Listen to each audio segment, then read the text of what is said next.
right, let's jump right in. Today, we're looking at a really powerful message, one that's been spreading like wildfire. It's this idea, this promise, really, for anyone who's felt like they're just stuck. It says that your season of struggle, that time of lack, is finally coming to an end. And this is where it all starts. Just think about that for a second. It's not just saying, hey, things will get a little better. No, it's a direct promise that the scale of your comeback is going to match the scale of your setback. So all that hardship wasn't for nothing, it was actually carving out the space for what's coming next. So before we can really appreciate the restoration, we have to be honest about what we're leaving behind. The source material calls it a season of lack. Let's just unpack what that really feels like. This really gets to the heart of it, doesn't it? It's more than just one bad thing happening. It's that feeling of picking up the pieces, fragments of who you used to be. It's when hardship makes you feel completely alone, like you've been abandoned. You're just surrounded by the rubble of what was, with all these worries just pressing down on you.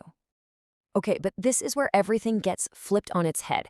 The message doesn't just sit in the pain. It offers a totally different way of looking at it all. It suggests that what felt like you were losing was actually a setup for something much, much bigger. I love this slide because it lays it out so clearly. Look at the left side. That's our human perspective, right? Feeling abandoned, thinking the enemy is winning, believing all this pain is for nothing. But then look at the right. From a divine perspective, that abandonment was actually alignment. The enemy wasn't winning. A ledger was being kept.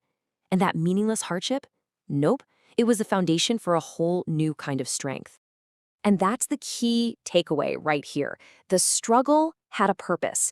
You know, like how a blacksmith uses fire and pressure to forge steel?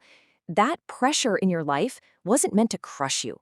It was meant to forge you. It was creating an authority, a strength in you that you could never have gotten any other way. So with that new way of looking at the past, the message pivots to the future. And listen, we're not just talking about breaking even here. We're talking about a multiplied, over-the-top return. The first promise you hear is about a seven-fold return. The idea is that for every single thing that was lost or stolen from you, whether it was peace, time, or an opportunity, an account was being kept.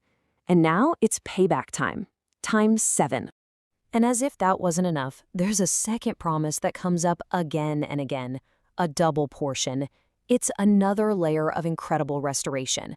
So let's look at where these powerful ideas even come from. Now, you might be thinking, this sounds amazing, but is it just a nice thought? Well, the message anchors these promises deep in ancient scripture. These aren't new ideas. They're presented as timeless truths with some serious historical roots. This one from the book of Joel, wow. This is so profound because it's not just about money or stuff. It's about getting back the years you felt were wasted, stolen by hardship. Imagine getting that time back. Then we have Isaiah, which connects that double portion idea directly to shame. It's promising a total reversal. The very thing that brought you shame will be replaced with a double helping of honor and blessing. What a trade-off! And to show this isn't just a metaphor, the message points straight to the story of Job. I mean, this guy lost everything. And in the end, he didn't just get his old life back, he got double. It's like the ultimate historical proof of this principle in action. This one from Zechariah really brings a sense of urgency. Did you catch that? It says, I am declaring today. That shifts this whole idea from some far-off hope into something that's happening right now, in the present. And finally, this quote from 1 Peter just ties it all together perfectly. It confirms that the suffering has an expiration date. It's just for a little while. And the outcome isn't just getting back to where you were. It's being made stronger, firmer, more unshakable than ever before. Okay, so we've seen the problem, we've gotten this new perspective, and we've heard the promises. So now the big question is, how do you actually walk into this new season? What's your part to play? It really starts right here, with your identity. It's a conscious decision you have to make, to stop letting the losses and the past trauma be your story. From now on, your story is defined by the restoration.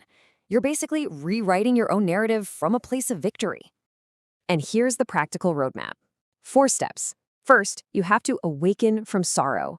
Make that choice to stop grieving what was. Second, stand in authority. Own that new strength that was forged in you.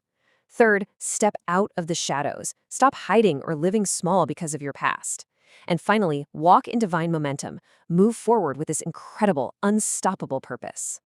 This right here, this is a declaration. It's drawing a line in the sand. The season of lack is officially over.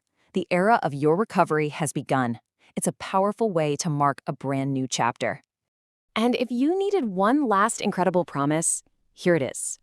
Your future isn't just going to be a copy of your old life.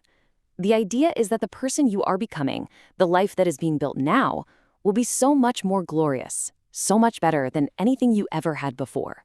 So at the end of the day, it all comes down to this. We've laid out the pain, the new perspective, and the incredible promises. The path forward is there. But now, the choice is yours.